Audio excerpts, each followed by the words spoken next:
দেখেন কত কষ্ট করে কাজ করতে হয়। তখন আমি যেতেছি খাজুর গাছের ডাল দিয়ে ছাটাই দিব। আজকে ঈদের দিন, তার লাগি আইছি একটু কাজ করার লাগে। তাই আমি এখন খাজুর গাছের ডাল দিয়ে কাটতেছি। খাজুর গাছের ডাল কাটতে এই জায়গাটা আমার কাজ শেষ। শেষ করার পরে তখন আমি আরেক জায়গায় গেছি। আরেক জায়গায় দেখো এখানে গিয়ে কাঞ্চন সত্যই আছে। এরপর তো খাজুর গাছের ডাল বেশি, এরপর তো খাজুর গাছের ডাল কাটতেছি। এর মধ্যে একটুখান খাম রয়েছে আবার।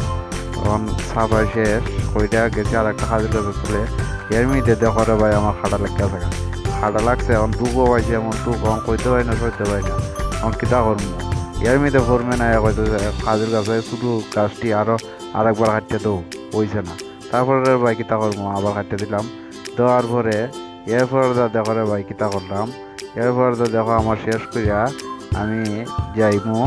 তখন আমার কাম শেষ কেন শেষ করে এরপরে রে ভাই আমি এখন যেতাম বাসা তাইতাম। এর মধ্যে আমার কইতেছে ফোরম্যানে 5:30 গাড়ি দেওয়ার লাগে। 5:30 কিতা করবো, 5:30 গাড়ি লিয়া যাইতেছি। গিয়া 5:30 গাড়ি দেওয়ার লাগে গিয়া গেলাম এক কফি শপের সামনে। তো তখন যাইমু গিয়ে ওই কফি শপের সামনে গিয়া দাঁড়ায় হয়েছে দেখা দিতেছে। তখন আইলাম কফি শপের সামনে। কফি শপের সামনে আইসি পরে তা কইতেছে যে কিতা খাইতাম। মানে আমিও কইলাম যে আমি কুস্তা খাইতাম না, আমি একটু চা খাইমু, পানি খাইমু। এর কথা কইতে যখন না রে বা চা খাইলে হইতো না, একটু বার্গার খাইলাম। ও তো অর্ডার দিলাইছে এখন বার্গারের। দেওয়ার পরে এমনিতে আবার বার্গার লইছে, তখন আমি আবার খাই লিতেছিও।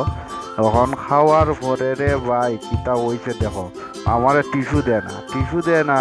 তখন কইতেছে বাঙালি বেড়ান্তের কোনো মূল্য আছে নি, উমানির দাম বেশি। ইতার লাগিও কই রে ভাই, মানে আরব কান্ট্রি জায়গা নয়, যাও বুঝে শুনে যাইবার, যাতে কোনো বিপদ আপদ না পড়ে। আর যদি ভিডিওটি ভালো লাগে তাহলে লাইক কমেন্ট শেয়ার করবেন।